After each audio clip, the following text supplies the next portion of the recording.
Allez, bonjour à tous, on se retrouve aujourd'hui pour un nouveau tutoriel du lundi et on va voir un petit peu aujourd'hui un nouveau type d'animation qui est l'animation du porter. Donc comment un personnage peut porter un objet.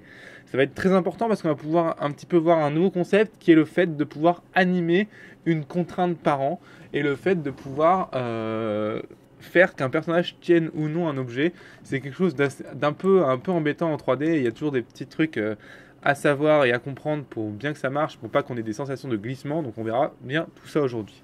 Et avant de commencer, sachez que vous pouvez vous abonner sur le site de motion-live.com dans la section formation pour retrouver alors absolument toutes les scènes qui sont utilisées dans les tutoriels gratuitement. Vous voyez, je peux m'abonner ici pour recevoir toutes les scènes téléchargeables gratuitement. D'ailleurs, vous voyez, je n'ai qu'à mettre mon email quand je suis abonné. Et ici, je n'ai qu'à cliquer dessus. Et là, j'ai accès à toutes les scènes disponibles gratuitement en téléchargement. Et en plus de ça, vous aurez la chance de recevoir en avant-première tous les nouveaux cours qui sortent une semaine en avance. Vous pouvez aussi sur ce site avoir accès à tous les cours via logiciel et ici dans l'ordre des playlists d'une production, ce qui peut vous permettre peut-être de mieux vous y retrouver et d'apprendre plus rapidement. Allez, cette parenthèse étant faite, nous pouvons y aller. Donc, on se retrouve avec notre personnage qui est importé enfin qui n'est pas importé, qui est en référence dans notre scène, comme d'habitude. On va le mettre au-dessus de la grille, comme ceci. Hop. On va créer un sol en créant un plan pour qu'il ait quelque chose sur quoi marcher. Voilà, très bien. Et sur ce sol, on va juste l'agrandir un petit peu en edge et en tirant cet edge comme ceci, voilà. Et sur ce sol, on va créer un cube. Ça va être le cube que notre personnage va porter. On va aussi cacher les os parce que les os vont toujours un petit peu nous embêter. Donc, ils sont chauds. Je vais décausser joint. Donc je vais créer l'objet que mon personnage portera, ce sera une simple boîte pour l'instant, mais ce tutoriel peut marcher avec n'importe quel objet, le principe sera toujours le même. Donc pour ça je fais un shift-clic droit vers le bas pour créer un cube, je vais dessiner mon cube, un petit peu près comme ça peut-être, voilà, et de cette hauteur là, d'accord, ça m'a l'air pas mal. Et donc, notre personnage va vouloir porter ce cube. Pour qu'il puisse porter ce cube, on va devoir faire un setup, on va dire basique, un rig basique, pardon. Sinon, on va avoir des problèmes. En fait, il va falloir lui créer des points de pivot à ce cube. Deux points de pivot en particulier. Un sur la tranche ici à gauche et un autre sur la tranche ici à droite, en fonction de où est-ce qu'il va poser ses mains. Donc, comment on fait ça? On peut le faire de plusieurs manières différentes. On peut le faire en faisant des groupes interposés, ou alors on peut le faire avec des objets. C'est exactement la même chose. Je préfère moi personnellement le faire avec des groupes. Je trouve ça moins brouillon dans le viewport. Mais ici on va le faire avec des objets pour bien que vous compreniez et pour que vous ayez une référence visuelle. Mais sachez quand même que c'est exactement la même chose. D'accord? Donc pour ça, nous, on va utiliser des locators pour avoir une référence visuelle. Je fais create ici, locator. Sachez qu'un locator, c'est seulement un groupe avec une shape, donc une forme de croix, c'est tout. Donc en fait, c'est un groupe, mais dans lequel on peut avoir une référence visuelle. C'est pour ça que on va l'appeler locator, parce qu'il va pouvoir se... Enfin, il ne sert à rien si ce n'est à voir le groupe en fait qu'il crée. Pour vous le montrer, il vous suffit d'aller dans l'outliner, ici, et vous voyez très bien un locateur, ici, quand j'ai display shape activé, je peux voir locateur, qui est le groupe, et la shape du locateur, c'est tout. Si je crée un groupe, par exemple, j'ai juste un groupe, et dedans, il n'y a rien. C'est exactement la même chose. Allez, je peux fermer ça. Et maintenant, donc, j'ai ce locateur ici, hop, que je n'arrive pas à sélectionner, bon, je vais le sélectionner dans l'outliner, ce sera plus pratique. Voilà, que je vais renommer pivot boîte, hop, comme ça, comme ceci. Et right pour R, d'accord, c'est le pivot de la boîte à R, à droite. On va le dupliquer, on va le mettre sur la tranche à gauche, comme ceci. Et on va l'appeler pivot boîte L, d'accord. Maintenant, on va les parenter entre eux pour pouvoir avoir un effet de l'un contre l'autre, et ça va nous permettre de jouer sur pas mal de choses. Et donc on va parenter L dans R. On aurait pu faire l'inverse, pas très important, à vous de voir. Donc par exemple, quand je tourne maintenant R, vous voyez que je vais tourner L en même temps, mais par contre je peux tourner L tout seul. Ça ne sert pas à grand chose pour l'instant puisque la boîte n'est pas parentée. On va l'appeler boîte d'ailleurs. Donc on va la parenter et la boîte, il faut la parenter dans L. D'accord? Donc on a une espèce de hiérarchie. On a R qui contrôle L, qui elle contrôle la boîte. Donc par exemple, quand je prends R, vous voyez, je peux faire ça. Voilà. Et quand je prends L, je peux faire ça. C'est à ça que ça sert. Et donc vous voyez par exemple, imaginez le personnage qui lève la boîte. Hop, je lève la boîte. Tac, je galère. Tac. D'accord? Comme ceci. Après je prends de l'autre côté. Hop, ici, je vais prendre l'autre côté, tac, je galère, et je peux encore jouer sur le pivot, clac. Voilà à quoi ça va servir d'avoir ce pivot-là. On aurait pu encore aller plus loin si on veut faire un gros rig de sol, c'est vraiment un rig très très très simple. On aurait pu utiliser un os avec un Nika pour que quand on lève ici par exemple, là on va pas le faire parce que ça n'a pas trop d'intérêt, mais quand on lève ici, pour que la boîte automatiquement tourne dans ce sens-là, qu'elle se penche de l'autre côté. Ça aurait pu fonctionner. Donc sachez que ça marche aussi. Si vous voulez le faire, c'est possible. Un Nika ou un Lookat, je vous conseille toujours. Un Lookat, c'est la contrainte ici dans Rigging, c'est la contrainte Aim ici. C'est celle qu'on a utilisée pour faire les yeux, rappelez-vous. Mais un Nika et la contrainte Aim sont globalement la même chose. Donc moi je vous conseille plutôt d'utiliser l'Ika, il est quand même plus simple d'utilisation que la contrainte Aim. Vous utilisez un os pour gérer la boîte, même pas la peine de faire un rig. Un skin, pardon, l'os servira juste pour l'IK. Vous partez une courbe à l'os ou un locateur à l'os et vous partez la boîte au locateur, c'est bon. Nous, on va pas s'embêter avec ça, on va juste créer l'un et l'autre et ça fera la blague.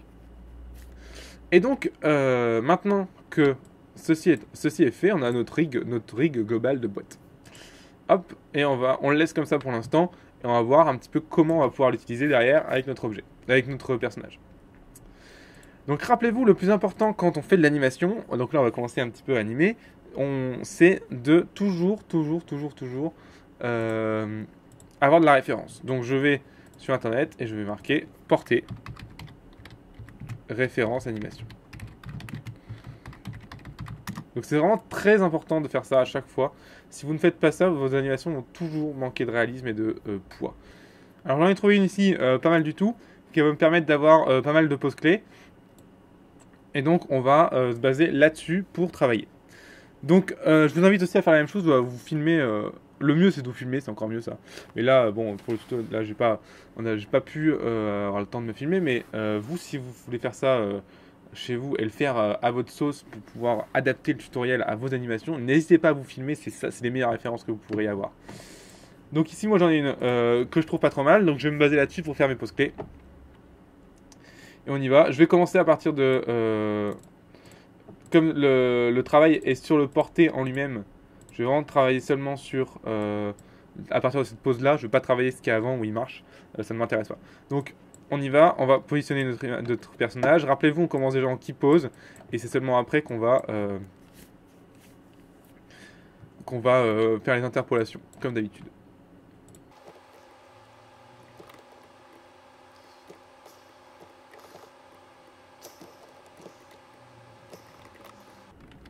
Donc vous placez votre personnage un petit peu comme sur votre référence. Rien de vraiment incroyable. Vous copiez juste la position de ses membres. On voit qu'il est un peu penché vers l'avant, donc on va le pencher vers l'avant.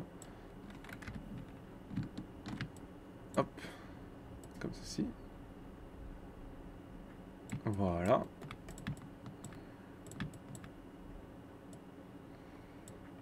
Voilà, on voit qu'il a aussi le cou et le visage pensé.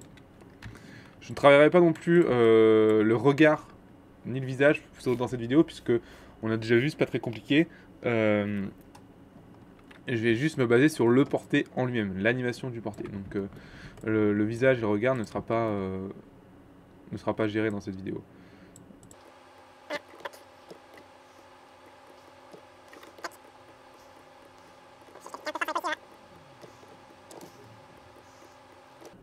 Ok, on va rester là-dessus pour l'instant, on va pas trop s'embêter. Alors on voit qu'il a les jambes un peu pétées, donc on va écarter voilà, ces IK pour qu'il ait plus de poids. Voilà, c'est beaucoup mieux comme ça. Tac, voilà. Je vais le descendre un peu. Voilà, très bien.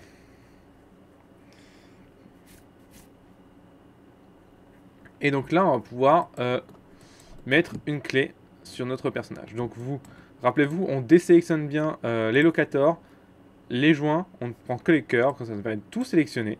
D'accord. Alors déjà que je vois qu'il me sélectionne les locators de mon objet, de mon cube, c'est bien, on va pouvoir leur mettre des clés aussi. Donc vous faites un Shift W, Shift E pour mettre des clés sur les positions et les rotations de chaque objet. Allez, on passe à l'image d'après et on va arriver à la deuxième qui pose.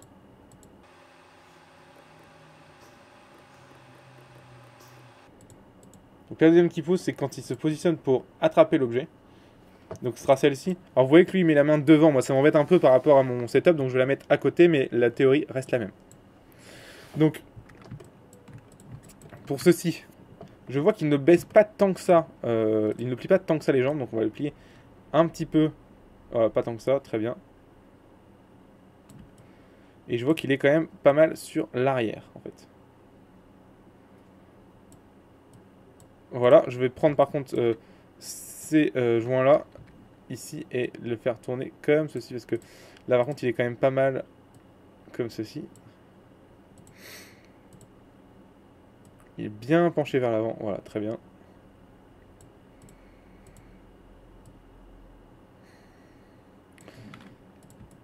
Très bien, on va avoir ce bras-là qui va venir, hop, avancer comme ceci. Tac. Donc la clavicule, je vous rappelle, la clavicule peut faire que 30 degrés maximum sur chaque axe, donc n'y allez pas trop fort avec la clavicule. Alors là, je vois que j'ai fait malheureusement mon cube trop large par rapport au bras de mon personnage, donc je vais vite fait modifier ça. Sinon, on va avoir des petits problèmes quand même. Hop. Tac, voilà. Je vais replacer mes locateurs. Donc pour les replacer, il faut d'abord les déparenter et après je referai la hiérarchie. Donc, tac, voilà. Et je dois aussi enlever la boîte. Très bien. Hop. Lui, il va se mettre là. Clac. Lui, ici. Clac. Donc les deux locateurs, je leur fais ici un break connexion sur leur clé. Pour qu'ils ne gardent pas la clé d'avance, sinon c'est ridicule, ça va faire des trucs bizarres. On garde un break connection dessus, simplement, comme ceci. Et après, on vient reprendre la boîte, la parenter dans L, et le L, le parenter dans R, pour avoir la même hiérarchie qu'on avait tout à l'heure. Rappelez-vous, celle-ci. Donc maintenant qu'on a ça, on peut revenir à notre posing. Donc notre personnage là maintenant a des bras assez grands et une boîte pas trop large. Donc ça c'est cool. On va pouvoir venir baisser encore un peu. Aïe aïe aïe. Je désactive la sélection d'un modé. Voilà, le corps, voilà comme ceci. On va pouvoir avancer un peu le bras ici. Voilà, donc c'est toujours un petit peu la galère à positionner forcément.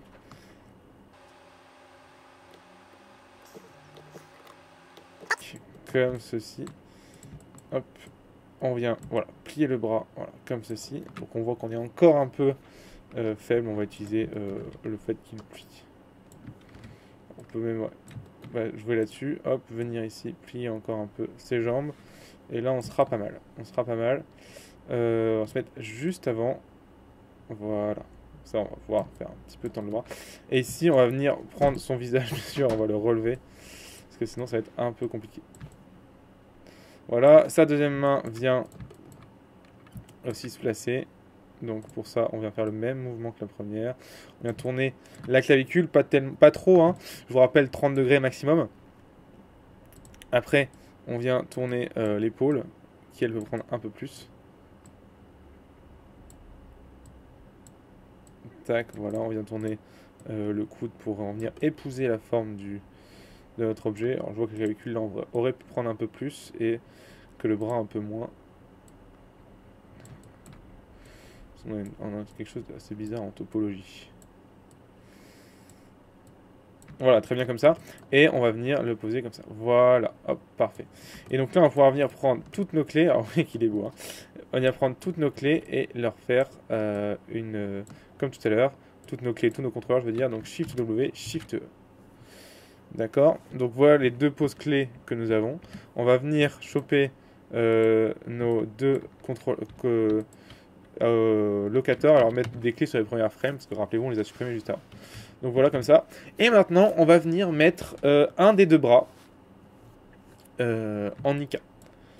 Enfin, non, pas tout de suite, mais sachez qu'après, on va devoir gérer un bras en Nika, donc on va devoir gérer l'animation FKIK pour que le bras suive bien le deuxième bras. Vous allez voir, il va falloir faire une contrainte par an, et c'est là que ça devient un petit peu tricky, les contraintes, l'animation de contraintes, mais vous allez voir, c'est possible. Mais avant ça, donc on va simplement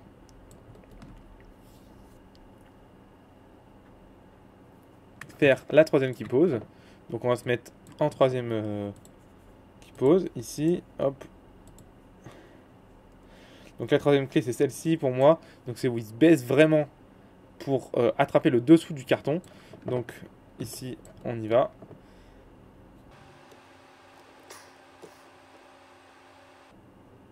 Et c'est sur cette clé là qu'on va passer en Nika sur les deux bras même. Ce sera même je pense le plus simple de passer en Nika sur les deux bras. Donc on va faire... Tac. Voilà, on est vraiment plié. Carrément. Hein. Hop, voilà, vraiment plié, plié. Cette jambe là ici vient doucement voilà, se rabattre un petit peu sur le côté. Celle-ci par contre vous voyez que voilà, ce sera mieux. Et ici on va pouvoir jouer par contre tranquillement avec le dos qui est un peu bas pour le coup lui. Tac, voilà. Très bien, on va venir passer nos bras en Nika. Donc pour ça on va prendre tous nos contrôleurs, enfin Shift E, Shift W, Shift E pour faire des clés. On va revenir sur la clé numéro 2, on va mettre... non, après on va aller sur la clé numéro 3. Et ici on va prendre ce contrôleur, on va le mettre en Nika. Alors vous voyez que ça fait un truc très bizarre, c'est normal. Donc on se met en Nika, d'accord. Hop. Alors oui, donc me voilà au vu de ce petit problème tout bête en fait. Il suffit de remettre le blind parent ici à 1. C'est parce que j'ai mis des clés sur les translates alors que je n'aurais pas dû mettre de clés sur les translates pour ce contrôleur. Pour ce genre de choses, pour éviter que ça arrive, on aurait dû bloquer le rig. Donc petite erreur de rig quand on l'a fait. N'hésitez pas à bloquer les translates ici, de prendre ces translates ici et de les locker. D'accord. Alors là, il ne veut pas parce que j'ai déjà foutu des clés dessus et ils sont en référence, mais dans votre rig, n'hésitez pas à les bloquer pour ne plus avoir ce problème. Maintenant, on va pouvoir venir prendre nos IK et les placer correctement.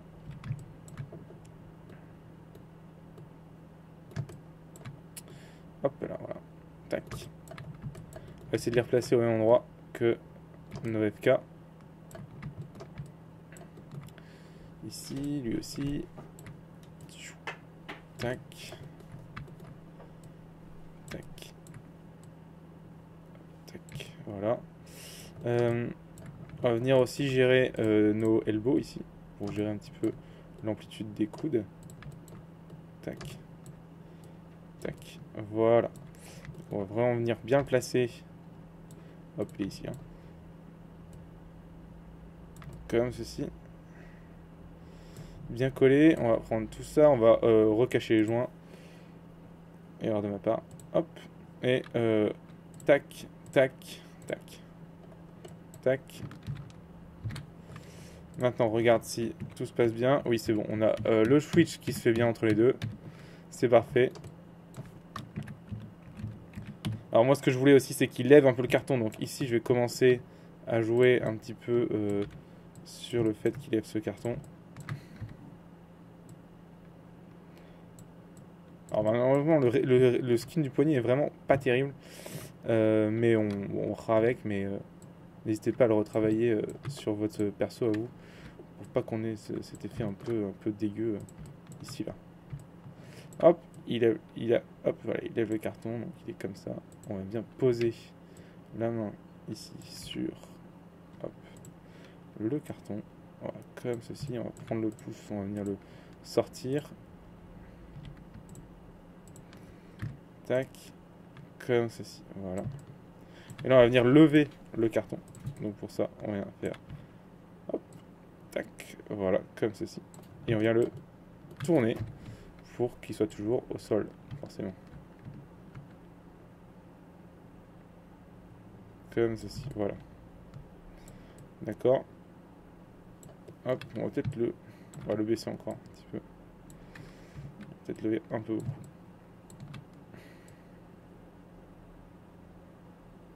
Le problème avec ces trucs, c'est que c'est toujours... c'est pas du tout précis, les rotations de Maya, donc c'est très chiant à gérer, mais bon, on fait avec. Hein. Hop, voilà, pas la peine d'être très précis. Ça, on pourrait faire mieux, mais là, c'est un début. Hop. Lui, il va venir faire comme ça. Clac. Clac. Voilà. Hop, on va faire un gros dessus, Shift W E et en passer. Donc ici on a ça, tac, il vient porter son truc. Alors on voit que le coude fait un petit peu de la merde, c'est un peu dommage. Non, hop, c'est pas le coude, c'est celui-là le coude. Tac, voilà, ça sera déjà un peu mieux. On va essayer de lui donner un peu d'amplitude avec l'épaule.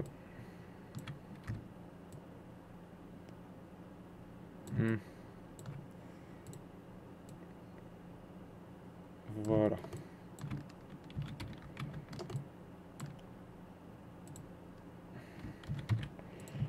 Hop. Très bien.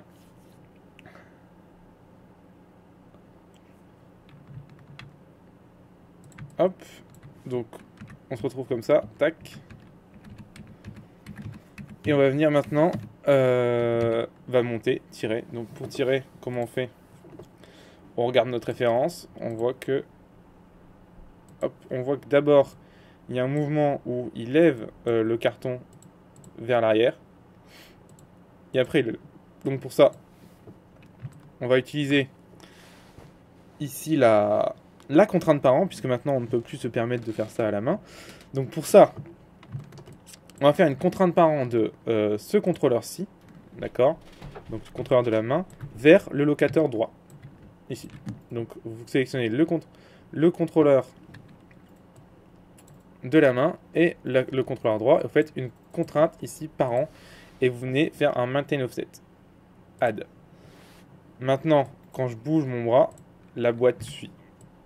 D'accord? Pareil pour la main gauche. Donc le contrôleur de la main gauche, ici, va subir la contrainte de la main gauche. Donc pour ceci... non, j'ai rien dit. Celui-là, pour l'instant, on va pas y toucher.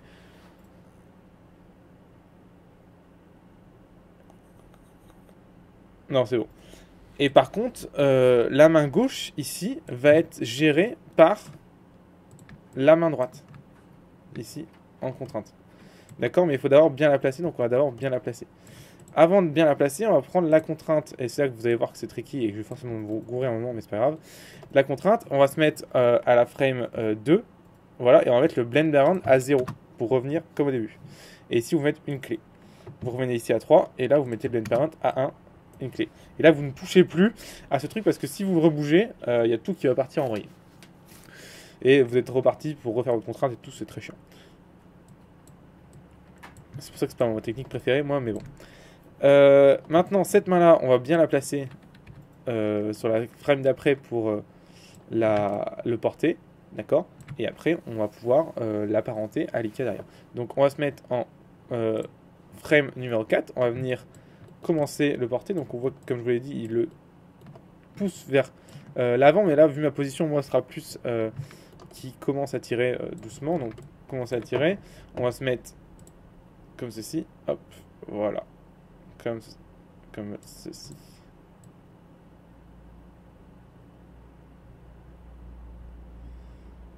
Comme ça, hop là. Alors, il subit une rotation parce que lui est parenté aux autres, mais on va pouvoir contre-animer ça, c'est pas très grave. Plutôt, ouais. Comme ceci. Lui va se lever un petit peu. Alors, c'est plutôt celui-là qui va se lever. Clac. Lui, il va tourner un petit peu dans ce sens-là. Voilà, pour pouvoir gérer la boîte un petit peu moins peut-être. Voilà, et on va essayer de la faire un peu moins tourner. Voilà, comme ça. Très bien. On va pouvoir placer maintenant notre main ici. Donc, oh, pardon, je me trompe de contrôleur. Tac, comme ceci. Voilà.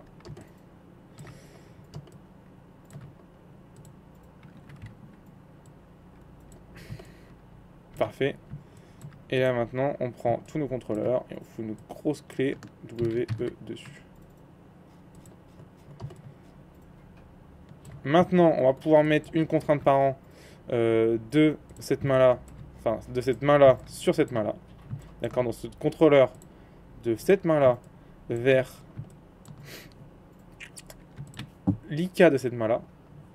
On fait tout simplement une contrainte ici et on va faire parent, maintain offset, add. Ah.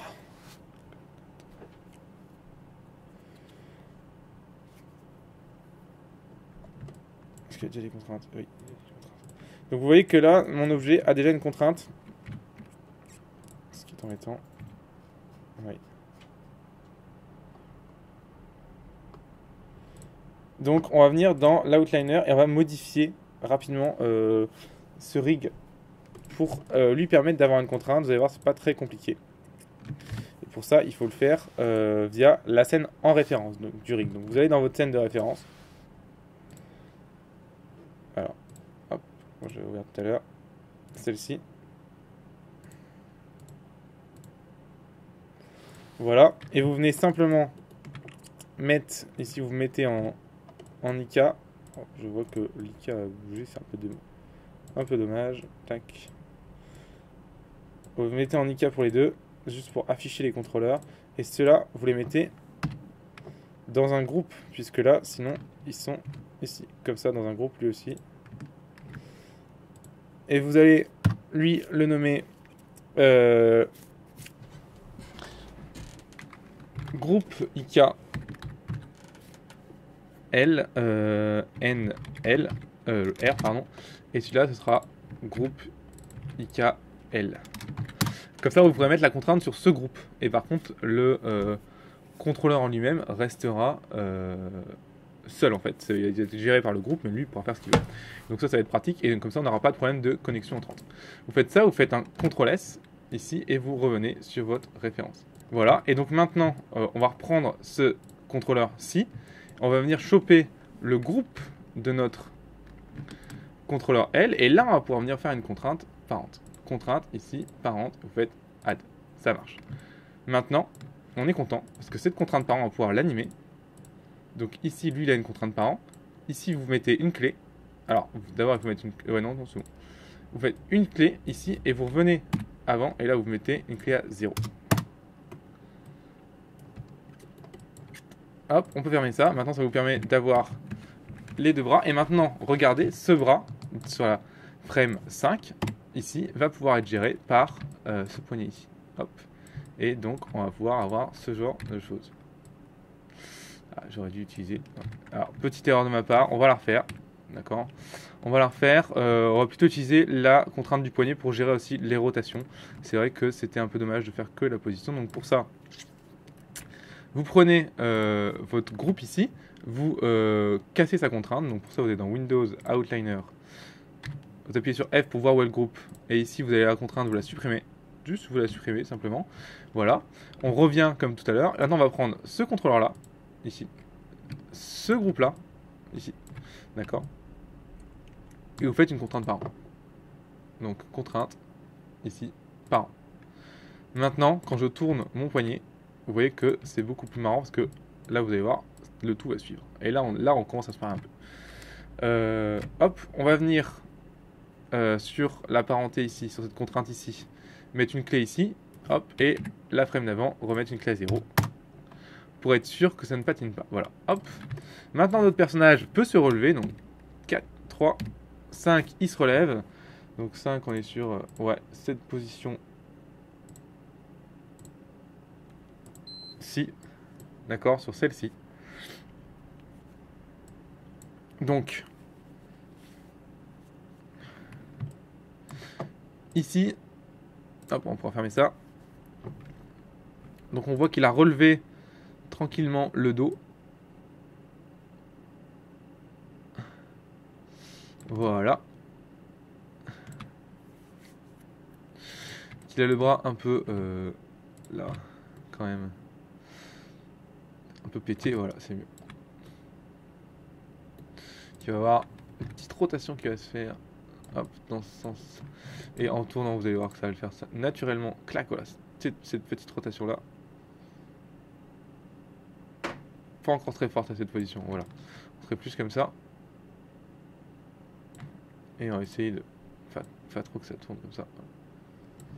Voilà. Et ici on va venir contre-animer. On va contre-animer, mais ici avoir un poignet qui peut descendre un petit peu. Le problème c'est qu'il peut pas beaucoup en descendre, le pauvre. Voilà. Ça aussi c'est l'avantage d'avoir un groupe, c'est qu'on peut faire ce qu'on veut derrière en dessous quoi. Et on va faire tout, tac, et foutre une grosse clé. Alors faites bien attention à pas sélectionner vos joints ni le reste. Voilà, donc on a ça. Tac, hop, hop, hop. Vous voyez. Je vais aussi jouer avec ses pieds. Pour l'instant, on n'a pas beaucoup joué avec ses pieds. D'ailleurs, lui, il n'est pas du tout droit, mais c'est pas grave, on va le replacer après. Enfin, dans le prochain cours, on fera l'interpolation. Aujourd'hui, on ne fera que l'équipe pose. Hop. Voilà. La 6ème pose, ici, on voit, il porte le carton sur lui.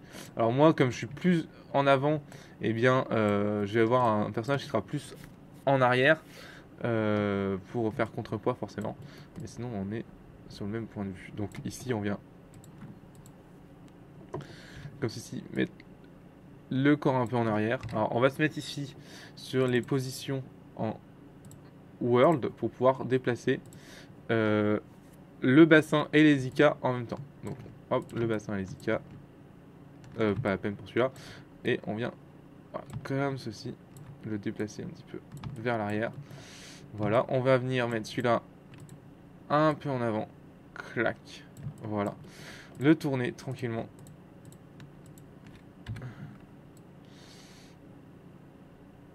Voilà.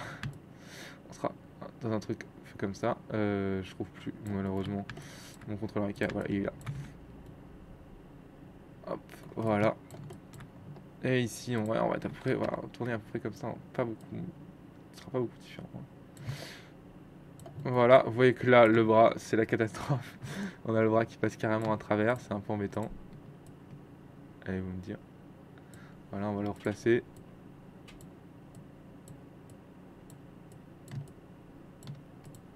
On va le remonter encore un peu. Voilà. Ah, il est encore un peu large, ce cube. Ça aurait été plus simple s'il avait été moins large. Bon, maintenant qu'on a commencé, c'est pas grave. On va se débrouiller comme ça. Hop, on va gérer un petit peu aussi l'angle du coude ici. Voilà. Et pareil pour l'angle de l'épaule. Clac, voilà.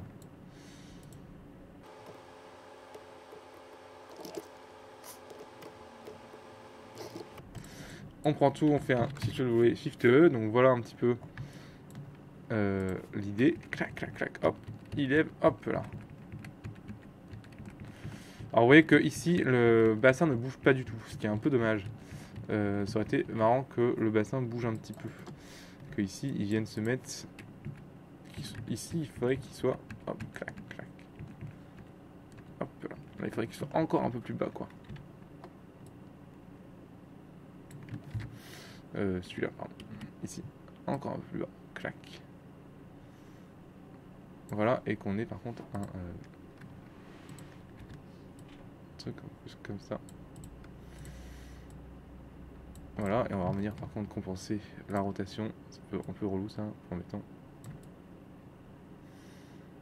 Voilà.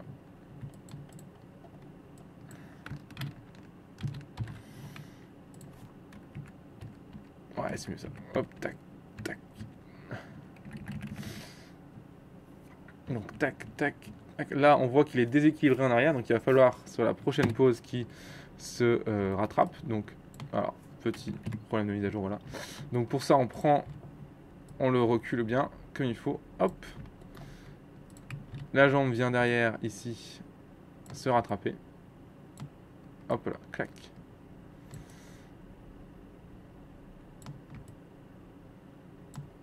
Bon, il y a une extrémiste, voilà. Hop. On va essayer de pas qu'elle vole comme tout à l'heure. C'est vraiment pas terrible sinon.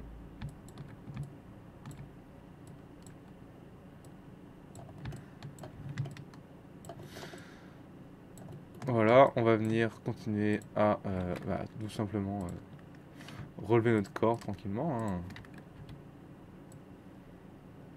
Voilà, on va faire celui-là. Ici, non, il est où Lika? Lika, il est ici, hop. Venir le relever, tac, comme ceci. Ah merde.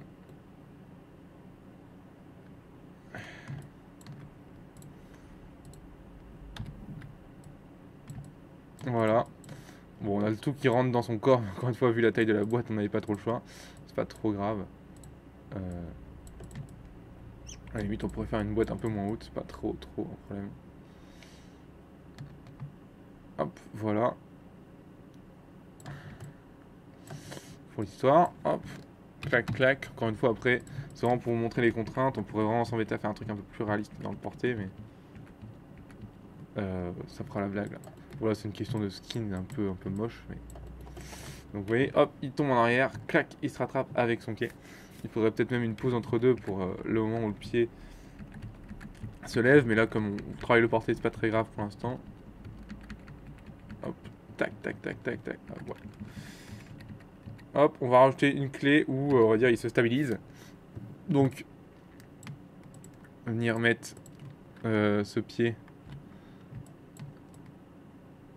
à ce niveau-là. Tac.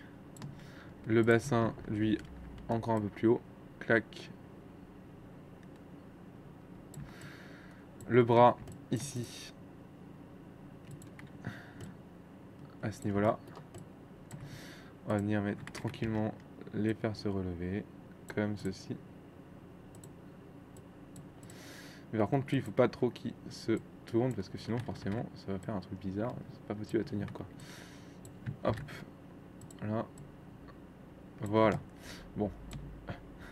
Le cube, il rentre dedans, mais vous avez compris l'histoire. Ça fera, on va dire, la blague. On va essayer de le déplacer un peu. Voilà, pour gagner ici en souplesse. Ici, on va prendre l'Ika, on va venir le remonter un petit poil. Voilà, hop. Qu'est-ce que tu me fais? Voilà, comme ça. Hop, on va venir jouer avec l'angle de son coude. Voilà. Très bien, comme ça. Voilà, comme ça, il est un peu plus en équilibre. Et donc voilà nos poses clés. Voilà, elles sont simples, hein, on aurait pu plus travailler, mais donc il se baisse, il le prend ici. Hop, il tire, d'accord, hop. Et là il arrive à lever, tac, tac, tac, tac. Hop là. Ça fera la blague. Sur cette anime, ça vous permettra de vraiment comprendre, essayez bien de comprendre comment fonctionnent les contraintes parents en anime. Donc je rappelle, pour animer une contrainte parent, puisque c'est quand même l'idée du cours ici, dans la outliner, vous sélectionnez votre contrainte, d'accord. Donc par exemple celui-là, rappelez-vous, celui-là a une contrainte sur lui. Donc ici vous avez sur votre contrainte qui est ici, et vous mettez une clé sur ce paramètre-là, le R, enfin le W0. Vous aurez en fonction du nom de votre objet, vous aurez W0 à la fin. Ça s'appelle, en fait, c'est le weight de la contrainte, le poids de la contrainte. Ça va vous permettre de animer votre contrainte. Quand elle est activée, bah, elle est activée. Quand elle n'est pas activée, désactivée. Regardez, si là je la désactive, vous voyez un petit peu ce qui se passe. Hop, vous voyez, mon bras revient à sa place. D'accord? Donc c'est à ça que ça sert.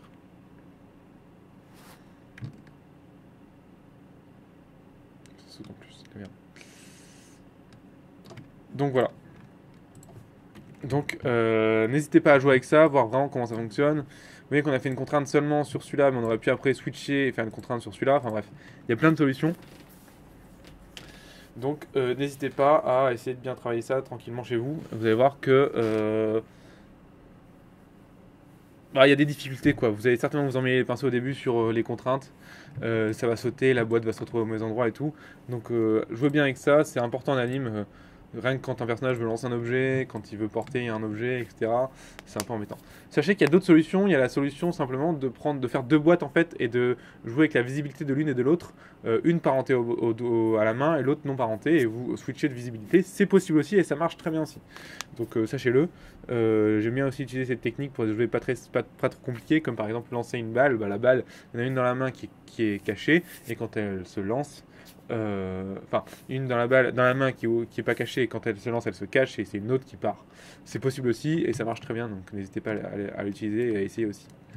Moi sur ce, je vous souhaite bon courage pour ce tuto. Je mettrai, enfin la scène sera téléchargeable d'ici peu sur le site comme je vous l'ai montré au début. Et puis vous pourrez comme ça vous entraîner. Et la semaine prochaine on verra l'interpolation de ces animes, puisque là on a seulement les qui posent. Allez, je vous souhaite une très bonne journée ou une très bonne soirée, tout dépend à quelle heure vous regardez cette vidéo. Et moi je vous souhaite du bon courage. N'hésitez pas à me poser des questions si vous avez des problèmes ou des questions. Et à la semaine prochaine. Bye.